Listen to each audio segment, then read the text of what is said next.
بسم اللہ الرحمن الرحیم۔ السلام علیکم ورحمۃ اللہ وبرکاتہ۔ آج میں بہت ہی زیادہ اداس ہوں۔ سیالکوٹ انسیڈنٹ، سیالکوٹ کا واقعہ، ہر کوئی اس کے بارے میں بات کر رہا ہے۔ میں خاموش تھا اس لیے کہ میں اتنے دن سے اس کو ہضم ہی نہیں کر پایا۔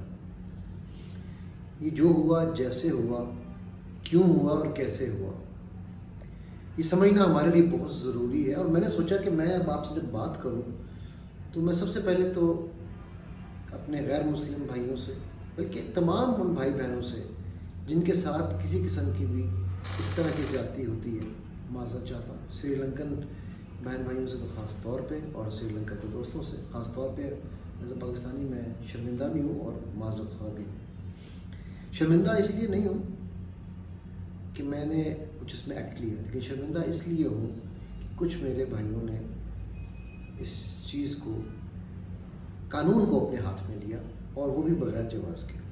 میں اس پہ بات نہیں کروں گا کہ نبی صلی اللہ علیہ وسلم نے کیا فرمایا، سنی سنائی بات آگے کرنے والے پہ میں اس پہ بات نہیں کروں گا کہ بغیر تحقیق کے کسی پر بھی کوئی الزام لگانے میں کی کیا بات ہے۔ میں اس پہ بھی بات نہیں کروں گا کہ صحیح اور غلط کیا ہے۔ اس کا فیصلہ صرف میرے اللہ سبحانہ و تعالیٰ ہی کے پاس ہے، اور وہی کر سکتے ہیں۔ ہاں، البتہ میں نے اس واقعے کو تھوڑا سا سمجھنے کے لیے کچھ چیزیں آپ کی گوش گزار ضرور کروں گا۔ سب سے پہلے ہمیں یہ سمجھنا ہے کہ یہ جن لوگوں نے یہ واقعہ کیا، انہوں نے یہ واقعہ کیوں کیا۔ دو وجوہات ہوتی ہیں۔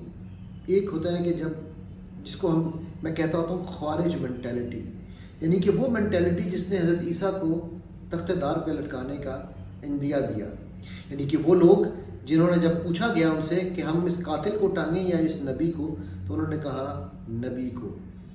یہ وہ مینٹیلٹی ہے جس نے حضرت عثمان، جہاں پر ان کے محافظین میں امام حسن اور امام حسین اور علی رضی اللہ تعالیٰ عنہ خود شامل تھے، ان کو اس موب مینٹیلٹی، اس کو موب مینٹیلٹی کہتے ہیں، انہوں نے وہاں پر آ کر ان کے ساتھ ان کو ہٹا کر اور حضرت عثمان کو شہید کیا۔ میں اس مینٹیلٹی کی بات کر رہا ہوں جو مینٹیلٹی یہ نہیں سوچتی، اور یہ ابد ازل سے چلتی آ رہی ہے، یہ ایسا نہیں ہے، یہ ابد سے تک چلتی رہے گی شاید۔ کیونکہ ہم یہ سمجھتے ہیں کہ جی جب ایک اگر بندے نے جو بات کہہ دی ہے تو ہم اپنے دماغ سے نہیں سوچتے، ہم صرف دل سے سوچتے ہیں، اور پھر ہم ایک موب، یعنی کہ ایک بھیڑ چال میں لگ جاتے ہیں، بھیڑوں کی طرح ہم اس کے پیچھے پڑ جاتے ہیں۔ تو ہمیں اس مینٹیلٹی کو پہلے سمجھنا ہے کہ یہ مینٹیلٹی کام کیسے کرتی ہے۔ یہ مینٹیلٹی ایسے کام کرتی ہے کہ ابھی میں کچھ دن پہلے ایک ویڈیو کسی کی سن رہا تھا، اس نے سوال پوچھا کہ جی عمران خان صاحب کو بیوہ کے شوہر کو نوکری دینی چاہیے یا نہیں دینی چاہیے، اور اس کے اوپر یعنی کہ ایک نہیں، دو نہیں، تین نہیں، ہر بندی نے یہ جواب دیا جی بالکل دینی چاہیے، اور اگر نہیں دے رہے تو غلطی کر رہے ہیں۔ یہ وہ مینٹیلٹی ہے جو سوچنے سمجھنے کی صلاحیت کھو بیٹھتی ہے۔ یہ وہ مینٹیلٹی ہے جو بغیر ایکٹیو لسننگ کا کانسیپٹ ہی نہیں جانتی، جو یہ سمجھتی ہے کہ بس جو ہم نے سنا، جیسے ہم نے سنا وہی حقیقت ہے اور وہی سچ ہے۔ مجھے اس مینٹیلٹی کے ساتھ ہمدردی ہے، اور مجھے یہ یقین ہے کہ تمام وہ لوگ جو اپنے آپ کو عاشقان نبی صلی اللہ علیہ وآلہ وسلم کہتے ہیں، ان میں سے کوئی بھی ایسا کام نہیں کرے گا جو اللہ کے نبی صلی اللہ علیہ وسلم کی سنت یا ان کی بتائی ہوئی جو ہیں باتیں ان کے برعکس ہو۔ اسی لیے وہ لوگ جو اللہ کے نبی صلی اللہ علیہ وسلم سے عشق کے دعوے کرتے ہیں، اور میں ان کو ایک بات بس یہاں بتانا چاہتا ہوں کہ اسلام بڑا معتدل دین ہے، اسلام دین وسطیٰ ہے۔ اسلام نے ہمیں عشق کرنا نہیں سکھایا، نہ اللہ سے نہ اللہ کے نبی سے۔ جی یہ میں بہت بڑی بات کہنا چاہ رہا ہوں۔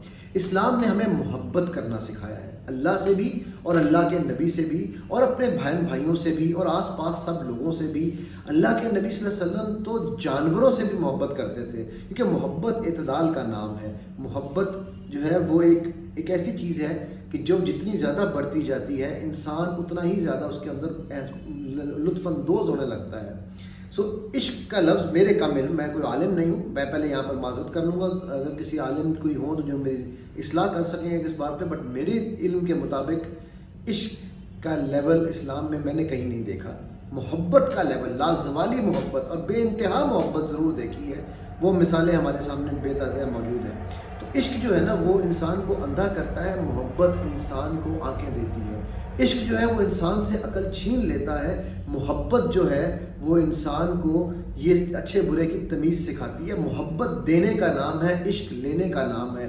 محبت میں پانے کی تمنا نہیں ہوتی، عشق میں چھیننے کی حسرت رہ جاتی ہے. سو یہ عشق اور محبت کا وہ ایک ایسا ایک لفاظی کا ایک ایسا کھیل ہے جو ہم انفارچونیٹلی ہمارے شعراء نے بھی عشق کے اندر، عشق کے سمندر اور عشق یہ اور عشق کا وہ کہہ کے ہمیں عشق کا عین اور یہ وہ پڑھا کر محبت کی حرمت ہم سے چھین لی ہے. تو میں اپنے شعراء سے بھی یہ ریکویسٹ کروں گا کہ خدا را اپنی شاعری میں محبت کو لائیں، عشق کو بھول جائیں. سو اینی ویز، سو یہ وہ جو لوگ ہیں، یہ مینٹالٹی جب یہ اس عشق میں، اور عشق ہم سائیکالوجی کی زبان میں کہتے ہیں ایک ایسا سٹیٹ ہے عشق کا جو کہ جس کے اندر آ کے آپ کا مائنڈ کام کرنا بند ہو جاتا ہے، تو پھر آپ صحیح غلط کی تمیز نہیں کر پاتے.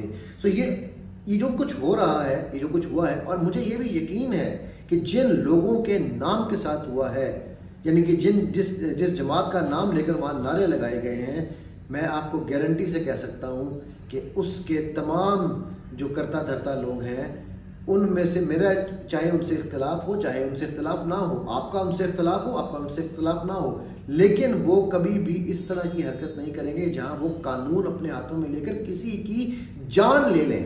اور میں آپ کو مزے کی بات بتاؤں کہ اللہ سبحانہ تعالیٰ نے تو ہمیں بتایا ہے نا کہ کسی کی جان لینا ہمارے اس میں اختیار میں ہے ہی نہیں، اور بلکہ اگر آپ نے کسی کی ایک کی جان لی تو آپ نے پوری انسانیت کی جان لی. اچھا پھر یہ بھی چھوڑ دیجئے، چلیے جان تو لی ہی لی، وہ فعل جس سے اللہ کے نبی صلی اللہ علیہ وسلم نے سختی سے منع کیا، بدترین انسان کی بھی جب صحابہ نے جو لاشیں جب ملتی تھیں تو ان میں سے کسی کے کان، ہاتھ، ناک، پیر کاٹنے کی، ان کو جلانے کی اجازت نہیں تھی. لاشوں کو مسخ کرنے سے سختی سے منع کیا گیا. آپ امیجن کریں کہ اللہ کے نبی صلی اللہ علیہ وسلم کے چچا کی لاش کو جب وحشی نے مسخ کیا، جب اس نے ان کے ساتھ بدتمیزی کی، تو اللہ کے نبی صلی اللہ علیہ وسلم نے آلدو کے وحشی کو معاف کر دیا، لیکن اس کی شکل نہیں دیکھی کیونکہ ان کو وہ امیج سامنے آتا تھا. سو جس چیز سے اللہ کے نبی صلی اللہ علیہ وسلم نے منع فرمایا، ہم وہ تمام کام کر رہے ہیں. اور کس نام پر؟ عشق کے نام پر. اگر محبت ہوگی تو ہم ان کی مانیں گے، عشق ہوگا تو ہم ان کو مانیں گے. میں معذرت چاہوں گا اگر کوئی عالم مجھے درست کر دیں تو مجھے بڑی خوشی ہوگی. میں پہلے سے علماء سے معذرت اس بات سے کر رہا ہوں کیونکہ میری یہ انڈرسٹینڈنگ ہے عشق اور محبت کے درمیان. سو میں یہاں پر پیس اینڈ ٹالرنس کے حوالے سے ایک آخری بات کہہ کے اس واقعے کے اوپر میں اپنی بات کو ختم کروں گا. وہ یہ ہے کہ ہم اس کو چینج کیسے کریں. جیسے میں نے آپ کو بتایا کہ یہ خوارج مینٹیلٹی ہے یا جو موب مینٹیلٹی ہے، یہ حضرت عیسیٰ کے زمانے میں بھی تھی، یہ نبی پاک صلی اللہ علیہ وسلم کے بعد صحابہ کے زمانے میں بھی تھی. تو اس کو ہم نے ختم کیسے کرنا ہے، اس کو ہم نے سبسائڈ کیسے کرنا ہے، اس کے لیے ہمیں ایجوکیشن، میں تعلیم کی بات نہیں کر رہا ہوں، میں علم، نالج کی بات کر رہا ہوں. ٹالرنس بتانے کی چیز نہیں ہے، کر کے دکھانے کی ہے. پیس بتانے سے نہیں آتا، ورنہ پیسز ہو جاتے ہیں. پیس قائم کرنے کی بات ہے. اسی طرح پلیٹو نے جس طرح کہا تھا، میں اکثر یہ بات کہتا ہوتا ہوں کہ where there is no justice there is crime in the society. ہم نے سوسائٹی کے اندر جسٹس کا جب تک نظام، اور جسٹس کے نظام کے لیے ہمیں کسی عدالت کے پاس جانے کی ضرورت نہیں ہے. میں اور آپ اس نظام کے سب سے بڑے دائی ہیں، اور میں اور آپ اس نظام کو سب سے بڑے چلانے والے ہیں. جب میں اور آپ اب سڑک کے اوپر چلتے ہوئے انصاف کریں گے کہ رائٹ آف روڈ وے کس کا پہلے ہے، کون سی گاڑی مجھ سے پہلے چلی جائے، میں صبر کر کے پیچھے کھڑا ہو جاؤں، تو یہاں سے انصاف شروع ہوتا ہے. جب میں یہ انصاف قائم کروں گا تو میری لائن، میرا راستہ، میرا معاشرہ، میرا محلہ، میرے آس پاس کی چیزیں ٹھیک ہوں گی. اور جب میں اس لائن کو خود توڑوں گا تو مجھے کسی جج، کسی عدالت، کسی وکیل، کسی پولیس والے، کسی سیاستدان کو کچھ کہنے کا کوئی حق نہیں ہے. سو نظام عدل ہمیں اپنے گھروں میں پہلے اپنے بچوں اور بچیوں کے درمیان جب ہم انصاف کا نظام قائم کریں گے. ہم کیوں اپنے بیٹوں کو زیادہ محبت اور بیٹیوں کو کم دیتے ہیں؟ ہم کیوں اپنے بیٹوں کو پریفر کرتے ہیں آج بھی کہ جی میرا بیٹا ہو جائے میری بیٹی نہ ہو؟ کیونکہ ہم نظام عدل کو سمجھ ہی نہیں سکے. سو نظام عدل ایک عدالتی سسٹم کا نام نہیں ہے، صرف نظام عدل ایک زندگی گزارنے کا نام ہے. اللہ کے نبی صلی اللہ علیہ وسلم کی محبت مجھے یہ سکھاتی ہے کہ اللہ کے نبی صلی اللہ علیہ وسلم نے نظام عدل قائم کر کے دکھایا، چاہے وہ گھر میں تھا، چاہے گھر سے بعد. پھر وہ ریاست مدینہ تھی، یا اس کے بعد مسلمانوں نے جتنی حضرت عمر کے زمانے میں ترقی پائی اور آگے فتوحات کرتے رہے وہ تھے، اور وہ نظام تب تک چلتے رہے جب تک یہ نظام عدل قائم رہا۔ سو میں یہاں پر یہ لاسٹ بات کہہ کے اس بات کو ختم کرتا ہوں کہ ہمیں اللہ سبحانہ وتعالیٰ ہم سب کو یہ عقل اور شعور دیں کہ ہم اللہ اور اللہ کے نبی سے محبت کریں، اور ایسی محبت کریں کہ لوگ کہیں یہی حب اللہ اور یہی حب نبی صلی اللہ علیہ وآلہ وسلم ہے، اور اگر یہی ہے تو مجھے بھی مسلمان ہونا ہے۔ آج جو ہم نے اپنی جگ ہنسائی کرائی، کیوں کرائی؟ کیونکہ ہمیں پتہ ہی نہیں تھا کہ ہم نے کیا کیا۔